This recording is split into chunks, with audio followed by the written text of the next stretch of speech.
Fala pessoal, tudo bom? Boa noite. Gente, estamos ao vivo lá no YouTube também, né? Para quem quiser entrar lá no canal do YouTube, tenho certeza que também está bem bacana lá. Deixa eu puxar. Bora lá, vamos iniciar. Para quem não me conhece, sou o Marlon João Cunha, especialista em sistemas VRV e VRF, e a gente traz conteúdos aqui diários para vocês dentro desses sistemas. Então, se você quer aprender a trabalhar, conhecer o sistema VRV e VRF, nosso canal está aí para auxiliar vocês para isso, tá bom? Vamos dar início aqui. Hoje, gente, a gente vai falar um pouco aí dos pontos principais ou dos macetes que a gente vem adquirindo ao longo do tempo, dos ocorridos ao longo do tempo aí, trabalhando com VRV e VRF. Tenho certeza que para muitos são grandes dicas, e se você seguir o que a gente fala, é muito provável que você também não aconteça mais de errar, né? Fala, Marcos, tudo bom? Hoje a gente vai falar um pouquinho, gente, sobre a comunicação do sistema VRV e VRF, né? Como fazer, né, para você não ter erros na comunicação com o sistema VRF. Então, esse é o assunto da nossa live de hoje. Bilzão. Fala, Bilzão. Vamos lá. Pessoal, todos conhecem, né? Todos conhecem que o sistema VRV, VRF, e até mesmo multisplit, ou até mesmo máquinas individuais, inverter, a gente tem as fiações de comunicação. Nas individuais, em muitas delas, é um único fio, né? Junto, lógico, com fase e neutro, um único fio somando 3, mais o aterramento, somando 4 fios, num sistema individual inverter, tá? Ou até mesmo multisplit. A gente sabe que temos 4 fios. Então, um aterramento, um fase e um neutro, ou 2 fases, dependendo da localização onde você tem a sua companhia de energia. E temos o 3, né? O terminal 3, o terminal C, e aí vai de qual equipamento você está habituado a trabalhar, que é a fiação de comunicação, tá? É ela que vai mandar pulsos, né? Aí vai depender também do equipamento, 18, 15, 7, 50 volts, vai depender de cada equipamento, vai mandar uma frequência, né? Na verdade, a condensadora que manda essa frequência para o evaporador e vice-versa, né? Então, você tem uma troca de comunicação aí, que vai dizer ali para a máquina, né? Olha, vamos partir o compressor, vamos partir o ventilador, vamos baixar a temperatura, vamos dar mais ganho aqui no compressor, que a temperatura lá tá elevada. Então, né, ali que a gente tem toda a informação e todo o trabalho da máquina. Fala, Marcelo, tudo bom? Belo ar, fala, Luiz. E, gente, nesses processos hoje de inverter, multisplit e VRF, tem vários pontos que a gente tem que ter cuidado, né, com a comunicação, com essa fiação. Simples, básico, a fiação de interligação entre condensador e evaporador. Tá bom? Pontos importantes, cara, é a gente não ter emendas nos cabos de comunicação, seja ele fio, seja ele cabo shieldado, seja ele o que for, tá bom? Não é aconselhável você ter nenhum tipo de emendas nesse tipo de cabo, tá? Ah, mas eu fiz assim até hoje e nunca deu problema. Olha, tem 2 poréns aí. Ou o equipamento está muito novo ainda para você dar problema, ou esse problema tá dando, ou esse equipamento está dando problema e o cara até pode ser ter chamado outra pessoa, tá? Por quê? Emendas, gente, geralmente com 2, 3 anos começa a dar problema de comunicação, sim, tá? Às vezes o cliente nem percebe, vai lá, reinicia o disjuntor, liga de novo o equipamento, começa a rodar de novo. Mas é muito provável que todo equipamento que trabalhe com comunicação venha a ter problemas por emendas, tá? Então, não é aconselhável de modo algum fazer emendas, tá bom? Isso aí a gente tem que ter na cabeça. Ah, Marlos, Eu sou do campo, né, pessoal? Eu sou da obra. Eu sou da obra como vocês aqui. Tenho certeza que muitos que estão me assistindo também são da obra. Não tem como eu passar fio novo. A infraestrutura não vai, o cara passou o fio amarrado na infra, não tem o que fazer. Gente, não tem o que fazer, você faça a emenda, mas fique ciente que você pode vir a ter problemas ali, tá? Então, qualquer emenda que você tenha que fazer, ou se você realmente vai fazer, procure fazer da melhor maneira possível. Procure utilizar estanho, procure utilizar fita de alta fusão, procure fazer com que essa emenda fique a mais perfeita possível, tá bom? Agora, mas quer dizer que eu vou fazer uma emenda, se eu estanhar eu posso fazer quantas emendas eu quiser? Não, não pode, tá? O estanho, se vocês forem procurar entender, ele é um dos piores condutores que tem para fios, tá? Então, ele não é um bom condutor. O estanho não é um material condutivo, tá bom? Ele é utilizado nas placas, mas é utilizado nos equipamentos para fazer as uniões em fios e coisas assim, mas ele não é um material de boa condução, tá bom? Boa noite, Marlos. Se a infra antiga, no cabo PP, só tem 2 fios e a alimentação é no interior, eu liguei a evaporadora, puxei uma alimentação separada para a Conde. Está certo? Deixa eu entender. Se a infra é antiga, no cabo PP só tem 2 fios. Tá, 2 fios. Se você já não está trabalhando com uma máquina... a não ser que você tenha alimentação interna também, tá? Você pode estar trabalhando com uma inverter, mas você precisa ter uma alimentação interna. Só que não é aconselhável fazer dessa forma, tá? Não é aconselhável. Você ter uma alimentação individual para condensador e uma alimentação individual para o evaporador, tá bom? Mas é uma solução. Você está na obra e você precisa achar um meio para fazer o equipamento funcionar, tá bom? Resolveu aquele problema ali.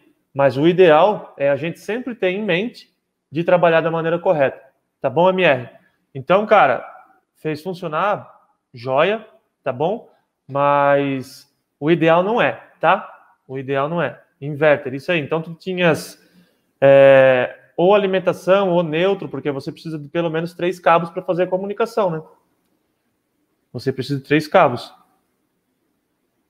O cabo PP eu usei para sinal e terra. Então, sinal e terra. E a alimentação você tinha interna, né? Foi dessa maneira que você está querendo me dizer? Acredito que sim, tá? Então, você conseguiu fazer rodar. Fechou. Mas não é o correto. É essa questão que eu quero deixar aqui para vocês, tá? Eu não vou ser hipócrita em dizer assim, não pode instalar. Não, isso não, você nunca vai ouvir da minha boca, porque eu sei o que é passar o trabalho em campo. Mas o correto não é, tá? Orienta o cliente, se desse para trocar, conversa com o cliente, mostra a situação. Se o cliente optar por fazer da maneira correta, fechou, tá? E coloquei um disjuntor para Conde, isso aí. Não, funciona, né? Funciona. É o correto? Não, não é. Mas é o que você poderia resolver naquele momento, tá? Perfeito. Não vou tirar o critério de nada sobre isso, tá bom? Vamos lá. Olha só. Gente, comunicação, então, evitar qualquer tipo de emenda. Qualquer tipo de emenda, evitar estanho, qualquer ponto, tá? Qualquer ponto relacionado a isso. Entendido isso, a gente parte para... gente, se vocês estão fazendo uma infraestrutura, cara, nunca amarra o fio direto na infraestrutura. Gente, isso aí é coisa... Eu não vou falar, porque pode ser que tenha alguém aqui, mas para mim eu considero isso uma gambiarra, tá? Eu considero gambiarra. Amarrar fio direto na infraestrutura, eu considero gambiarra. Por quê? Gente, vocês precisam ter um conduíte. Lá na frente o cliente resolve trocar de máquina, tem que trocar essa fiação, alguma coisa, você tem o acesso para fazer essa substituição. Porque a infraestrutura vai ficar lá por muitos anos. O cabo vai saber. É uma sala comercial, cada um que vai lá corta um pedaço, muda uma coisa, muda outra, quando vê o cabo já não dá mais para o cara que for lá fazer a instalação futura instalar. E aí, cara, é problema, tá? É cada pé de...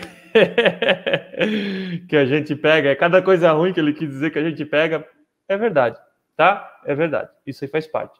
Então, gente, leve em consideração de que passe um conduíte, tá? Já, cara, qual conduíte? O ideal é no mínimo um 3/4, mas se não der, pelo menos um de meia polegada, tá bom? Então, toda a infraestrutura tenha na sua mente que você precisa passar esse conduíte para fazer a sua comunicação e interligação entre equipamentos, tá?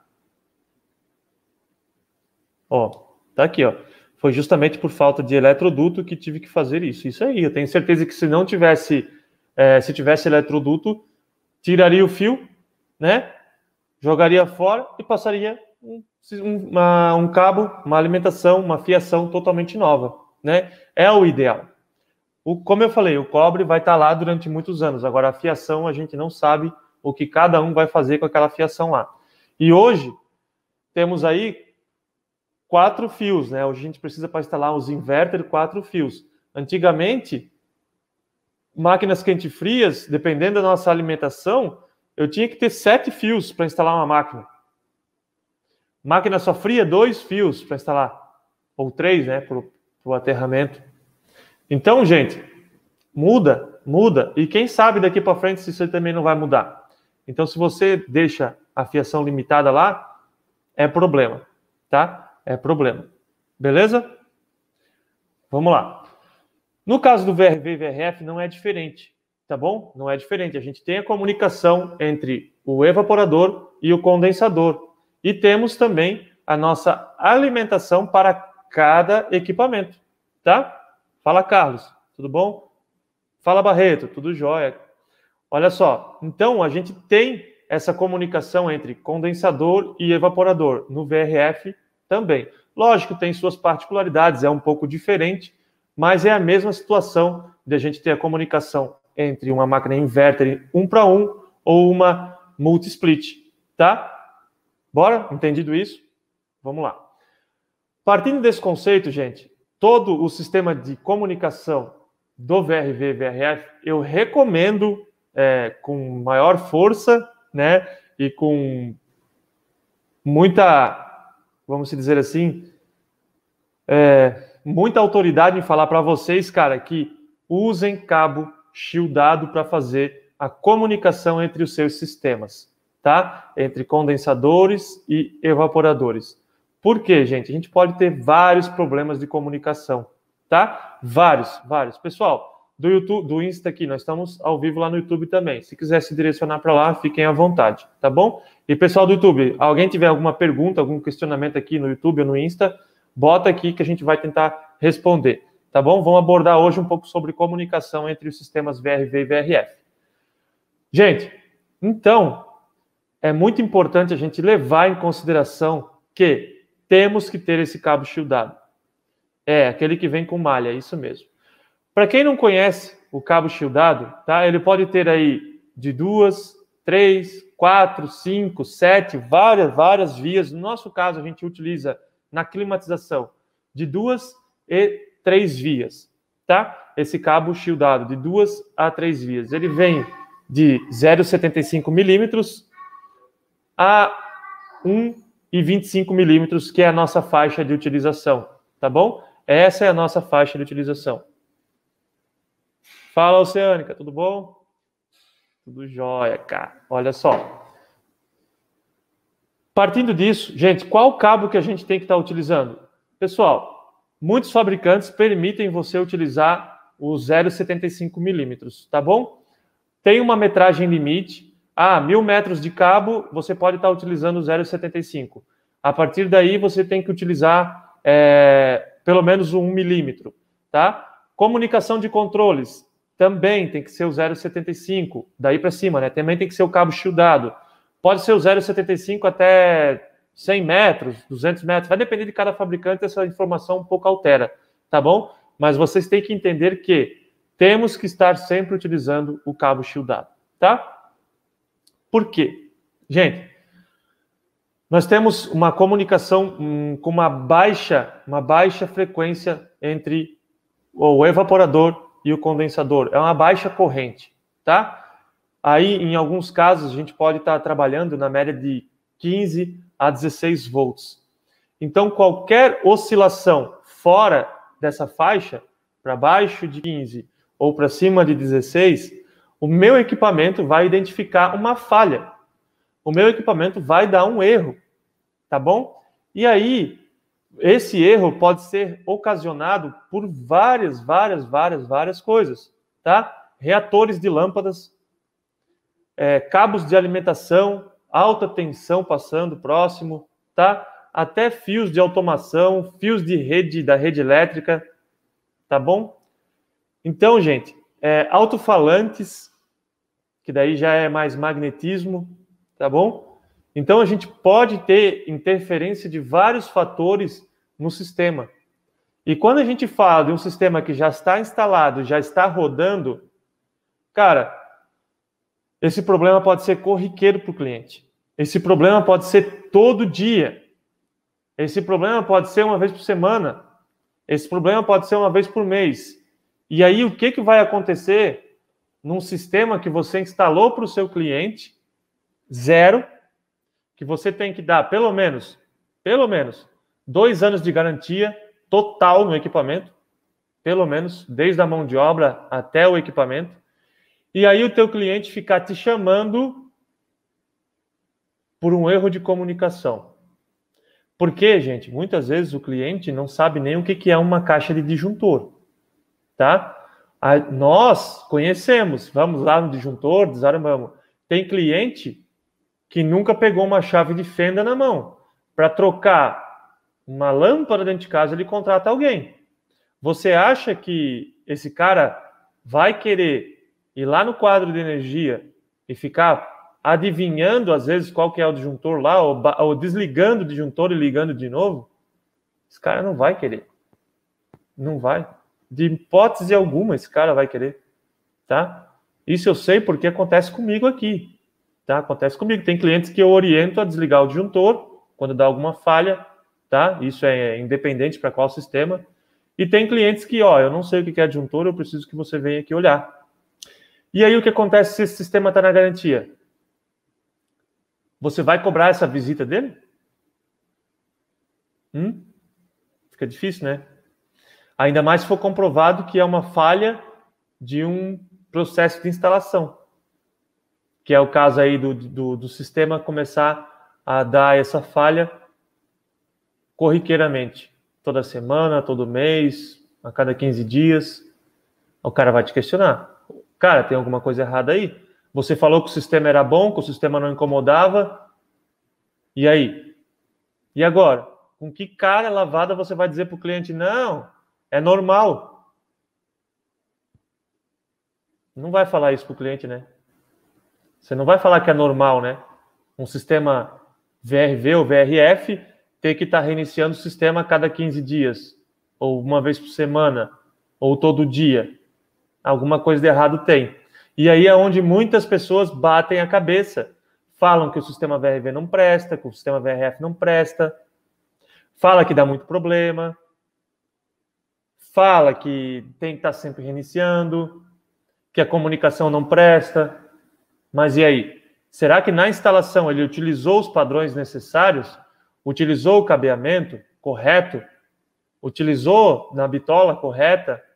Fez da maneira correta? Fez o aterramento? Tá, pessoal? Então, é aquilo que eu gosto de falar. O VRV, ele é um produto simples de se trabalhar, de se instalar. Agora, é fácil? Não, não é fácil. Não é fácil. Ele tem vários parâmetros e vários pontos que você precisa seguir rigorosamente, tá? É como uma montagem de um veículo. São muitas peças ali agrupadas, né? Um chicote que vem desengatado do carro, vocês acham que o carro vai pegar? Ou vocês acham que o carro vai funcionar corretamente sem acender alguma luz no painel, falando que tem algum defeito? Não vai, né? O carro vai dar problema. E o sistema é a mesma situação, tá? O VRV, VRF, cara, ele é inteligente tanto quanto um carro, um veículo importado. Você conecta um aparelho e o aparelho vai fazer a leitura e vai te dar o diagnóstico do problema. Agora, como que o aparelho vai dar um diagnóstico e dizer para você que o cabo de comunicação que você utilizou está errado? Ele não vai fazer isso. Não vai fazer isso. Ele vai dar falha de comunicação. Agora, falha de comunicação pode ser várias coisas. Mas a que maior acontece é por utilizar material errado. Ah, não, o cabo shieldado ele é muito caro. Ah, eu li ali no manual da máquina que vem uma orientação ali que se não quiser utilizar cabo shieldado, não precisa utilizar. Ah, eu passei o cabo PP mesmo, eu passei fio individual. Mas e aí? Você leu completamente as informações ou você só leu a informação que é necessário para você economizar? Que é a necessária para não quero utilizar cabo shieldado, eu vou utilizar esse aqui que é mais barato. Você acabou de ler todas as informações lá embaixo, onde diz, você pode estar utilizando o cabo sem ser o cabo shieldado, o cabo blindado, o cabo... tem um nome agora, né? O cabo PP. Você pode estar utilizando o cabo PP blindado, né? Ou com uma malha de borracha, mas você tem que ter cuidados para esse cabo passar ao mínimo 5 centímetros longe de qualquer fonte de energia, não passar próximo a pontos eletromagnéticos, não passar próximo a pontos de energia, não passar próximo de outro equipamento que recebe comunicação. E aí, você leu essa parte lá embaixo? Ou você só leu a parte que te importa para economizar? Tá? Então, é importante a gente ter cuidados com essa questão. Pois isso, cara, danifica toda uma instalação. É tudo. Pense você. Olha só, às vezes você compara um rolo de cabo shieldado. Deixa eu pegar o calculador. Eu vou fazer a conta para vocês. Deixa eu ver se eu acho ela aqui. Aqui, ó. Achei. Um rolo de cabo shieldado, tá? O último que eu comprei faz um mês, mais ou menos. Tá, pessoal? 100 metros eu pago na média de R$390. Tá? Isso me dá R$3,90 por metro. Isso me dá R$3,90 por metro. Simples, né? Dividido por 100. Agora o cabo PP, só com a malha de borracha, né? Sem malha de metal para aterramento, só com a capa de borracha, eu vou pagar aí uma faixa de R$2,10, um metro, uns 250, por aí, essa faixa, uns R$250 o cabo de 2 vias de borracha. E aí, isso me dá uma diferença de menos aqui, ó. Isso me dá uma diferença de R$140, tá? 100 metros de cabo shieldado para 100 metros de cabo de borracha me dá uma diferença de R$140.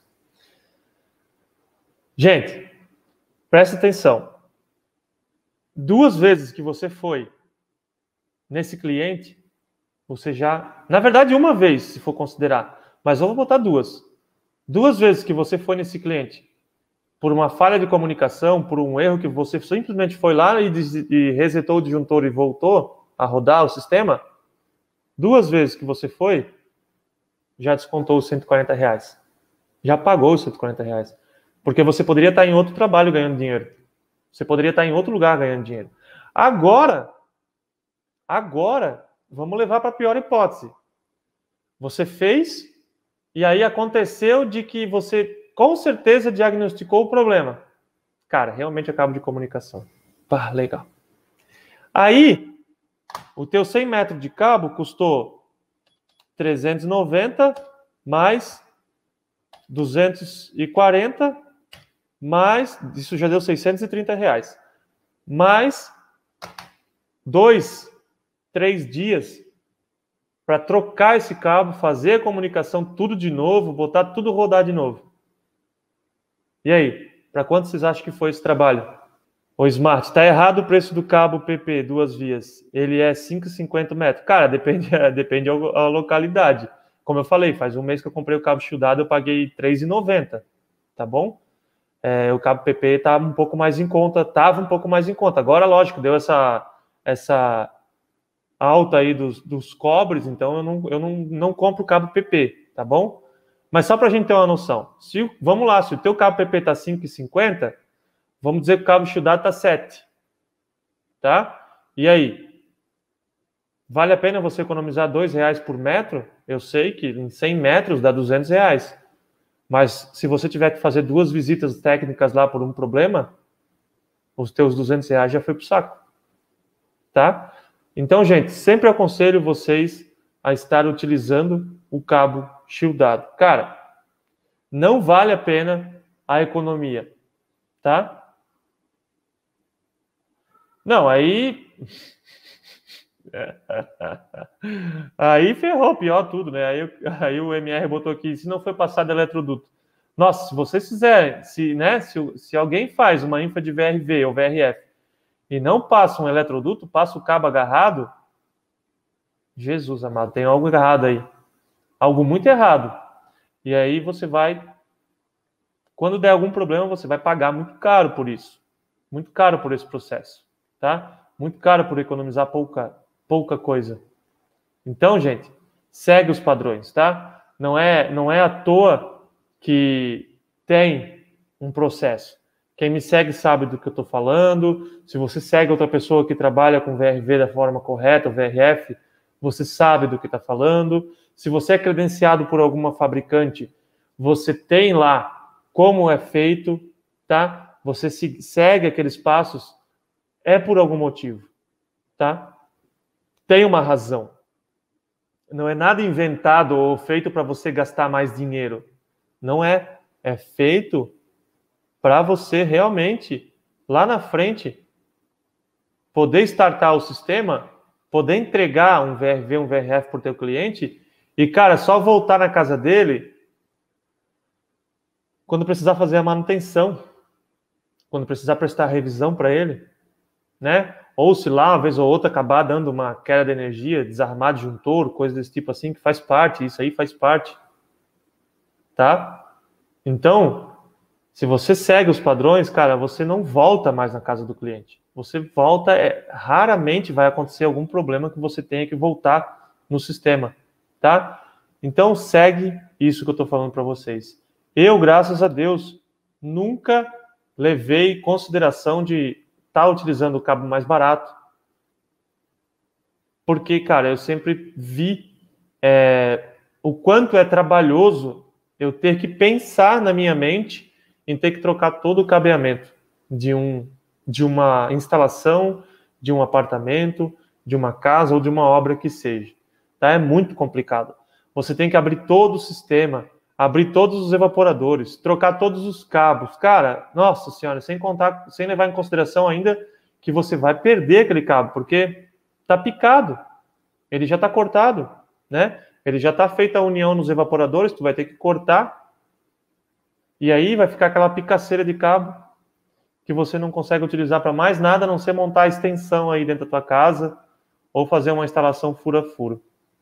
Tá? Então não vale a pena. Tá, pessoal? Então, o cabo shieldado, na maioria dos nossos casos, tá? A maioria dos fabricantes são cabos de 2 vias, tá? Cabos shieldados de 2 vias com uma malha de cobre ou metal por fora, tá? Então, ele tem uma malha de metal ou cobre por fora desse cabo que serve exclusivamente para o aterramento desse cabo. A gente aterra em todas as evaporadoras e em todas as condensadoras, se você tiver mais de uma, tá bom? Então, é sempre feito o aterramento de todo o cabo em todos os evaporadores. Para quê? Para se tiver alguma interferência, essa interferência ser direcionada ao aterramento e não interferir na minha comunicação do meu condensador com os meus evaporadores ou evaporadores com evaporadores, tá? Então, a minha comunicação ela é feita dessa forma. Ela sai do meu condensador com 2 ou 3 cabos, vai depender do fabricante, e ela vai ponteando em cada evaporador, tá bom? Vamos levar em consideração que ela saia lá no condensador, no 1 e no 2. E todos os meus evaporadores, pessoal, vai estar 1 e 2. Não vai estar 5, 6, não vai estar A e B, não vai estar 3 e 4. Não. Vai estar 1 e 2 e vai estar 1 e 2 nos evaporadores. Então é muito simples. É só seguir a sequência, tá? Saiu do condensador, 1 e 2. Foi para o evaporador 1 e 2. Sai desse evaporador 1 e 2. Vai para o próximo evaporador 1 e 2. Então, entenderam? A gente tem, nos evaporadores do meio do sistema, a gente vai ter sempre um jogo duplo de cabos. Sempre duplo jogo de cabos. Por quê? Eu vou entrar com um cabo e vou sair com um cabo. Então, eu vou ter sempre 2 cabos. Um veio da minha primeira máquina, o outro distribui para a minha próxima máquina. E isso sucessivamente até a minha penúltima máquina, tá bom? Na minha última máquina do sistema, vai morrer o cabo lá, vai ser como a minha condensadora. Saiu 2 cabos um cabo da minha condensadora com 2 fios, e na minha última evaporadora vai chegar um único cabo com 2 fios, tá? Então, é só seguir essa sequência. Gente, é simples, tá? Mas é aquilo que eu falo. Não é muito fácil. Vamos lá. Tem que seguir os parâmetros, tá bom? Outro ponto. Muitas máquinas, a gente tem, como eu falei, 1 e 2, A e B, IDU-A, IDU-B, PQE, F1, F2, tá? T1, T2. Gente, eu não vou entrar em considerações em mérito de qual máquina tem qual sigla para comunicação. Mas eu quero que vocês entendam o quê? A mesma sigla que tiver no meu condensador vai ter em todos os evaporadores, tá? Então, no nosso cabo de comunicação, a gente também tem isso, porque, como eu falei, ele é um cabo de 2 ou 3 vias, como é que eu identifico aquelas vias? Então, a gente pode ter cabos de cores diferentes, preto, vermelho, branco, ou posso ter cabos com as mesmas cores, todos pretos, mas ele vamos dizer, pintado ou desenhado no cabo um número. E esse número está em numeral e está em letra, escrito. Tá? Então, se tiver o 1, vai estar o número 1 e vai estar o 1 escrito 1. E no 2, mesma situação. E no 3, a mesma situação. Ah, Marlos, tem cabo A, B e C? Tem. Tem cabo que está escrito A, B e C. E aí você leva nessa sequência. Se eu botei o 1, se eu tenho 1 do meu condensador, eu tenho 1 do meu cabo, eu vou botar 1 com 1, né? Básico. E vou levando essa sequência para os meus evaporadores. Se eu tenho o 2 no meu condensador, eu tenho o 2 no meu cabo, eu vou conectar o 2 no 2 e vou seguir nessa sequência. Tá bom? Marlos, se eu inverter... Gente, isso aqui é uma coisa que acontece demais. Não pense que vocês que é coisa de principiante, porque não é. Tem cabos que é muito ruim de você identificar a diferença ali, o A, B e C, o 1, 2 e 3, ainda mais quando é um cabo de cores iguais. Né? Quando o cabo é colorido, cara, é perfeito, é bom para trabalhar, é bem mais simples. Mas quando o cabo é de cor igual, gente, é complicado. Você tem que descascar um pedaço muito grande para conseguir enxergar, e pode acontecer, sim, erro de colocar o 1 no 2 e o 2 no 1, tá bom? Nesse caso, alguns fabricantes funcionam, tá? Algumas marcas funcionam. O sistema vai rodar sem nenhum problema, tá? Agora, tem outros fabricantes que, se você inverte o 1 pelo 2, você gera um erro de comunicação, tá? E aí é o importante você cuidar. Presta atenção, cuida, cheque passo a passo o que você faz, confere. Porque lá na frente, quando você for fazer o endereçamento do equipamento, lá no seu condensador, se tiver invertido nesse teu modelo que você está atuando, ele pode sim dar um erro de comunicação. Deu um erro de comunicação, cara, você vai ter que correr máquina por máquina para ver se está da maneira correta, tá? E aí, às vezes, significa isso ter que abrir todo o equipamento, ter que abrir todas as evaporadoras, tá bom? E isso eu tenho certeza que ninguém quer, né? Refazer trabalho ou reconferir todo o sistema. Então, gente, ó, cuida nessa parte de comunicação. Confere, deixe perfeito. Para que lá na frente, quando você for startar o sistema, apertar o botãozinho, o seu equipamento faça os parâmetros de checagem corretas e, ó, você rode o equipamento da melhor maneira possível. Tá bom? J. Rick. Aqui é Robson, sou de São Luís, no Maranhão. Fala, Robson, tudo bom, cara? Obrigado por comparecer aí. Vanderlei, tudo bom, Vanderlei? Aqui no YouTube, joia. Pessoal, então isso são alguns parâmetros e alguns pontos de melhores processos que vocês precisam levar em consideração com o sistema de comunicação no VRV e VRF, tá bom?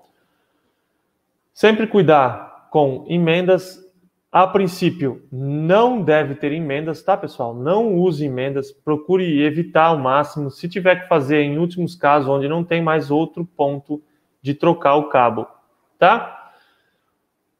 A parte de comunicação a gente já deu uma pincelada. Se alguém tiver alguma dúvida, quiser acrescentar ou perguntar algo, gente, fiquem à vontade. A gente está aqui para melhorar o conhecimento de vocês e, com certeza, tirar as dúvidas também, tá bom?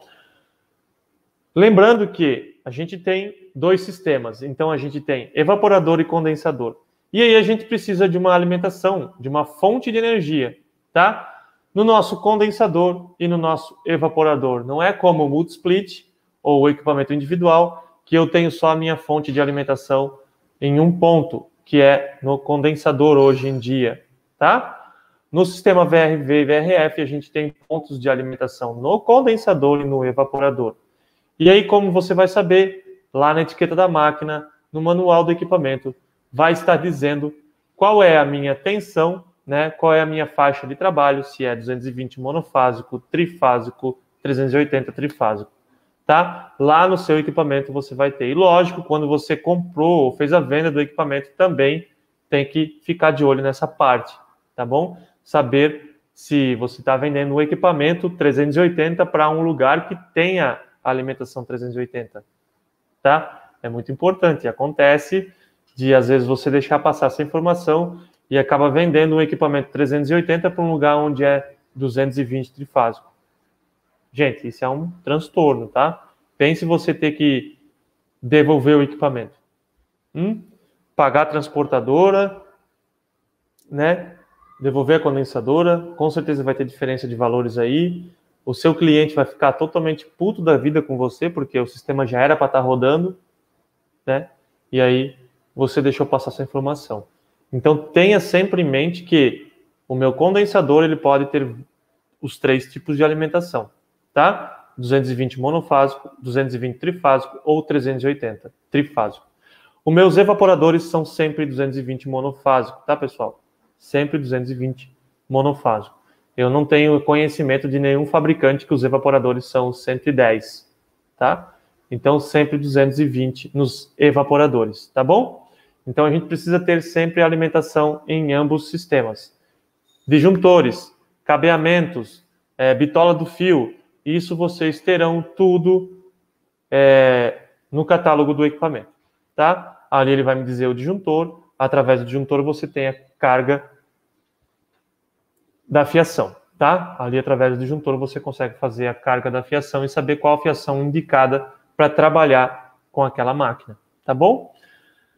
Na nossa alimentação de evaporadores, por ser uma corrente muito baixa, tá? A maioria dos nossos evaporadores aí consomem menos de 1 ampere. Fala, Tauan. A maioria dos evaporadores consomem menos de 1 ampere. Nós temos aí alguns pontos que podemos trabalhar com o tipo de alimentação do evaporador. Pode-se trabalhar individualmente, eu não aconselho, tá? Você vai ter um custo muito elevado para fazer uma alimentação para cada evaporador, tá? Então eu não aconselho você fazer dessa forma. Lógico, se você quer, cara, faça sem problemas, mas eu não acho rentavelmente para o cliente bom. E o outro ponto é que, se você precisa fazer qualquer manutenção no sistema, você precisa desarmar todos os disjuntores. Se você desligar um único disjuntor de um evaporador, você vai ter problema de comunicação no teu sistema. Então não faz sentido você fazer em disjuntores individuais para cada evaporador. Se você tiver que mexer no evaporador, você vai ter que desarmar todo o sistema, tá bom? Então, não tem necessidade de você fazer alimentação individual, tá? Como que a gente pode fazer? Um ponto bacana é fazer por andar, uma coisa que a gente leva aqui em consideração, ou por apartamento, né?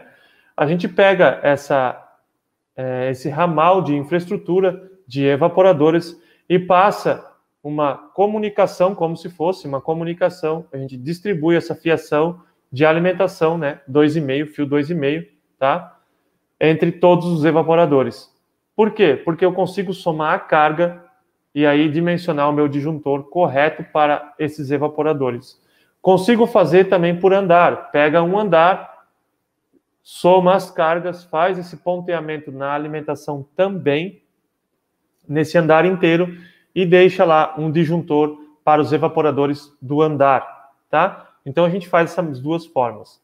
Ou total, ou divide por andar. Tá bom?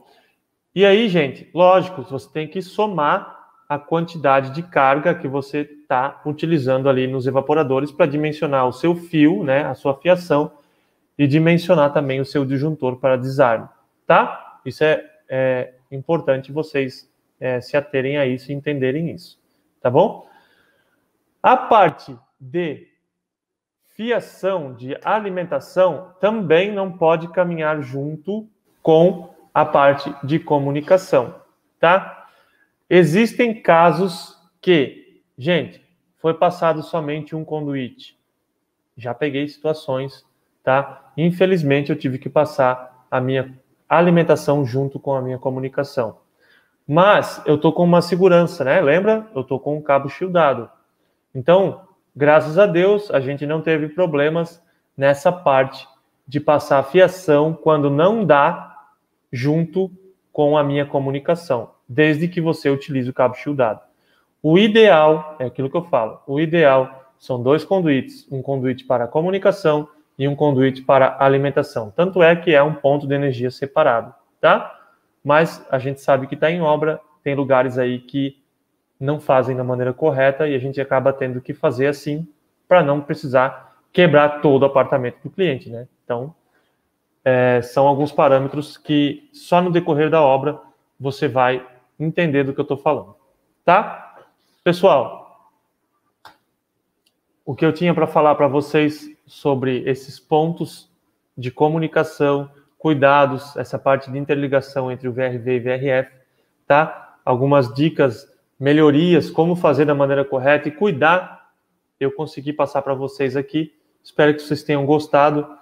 Obrigado por vocês participarem e até terça-feira. Valeu!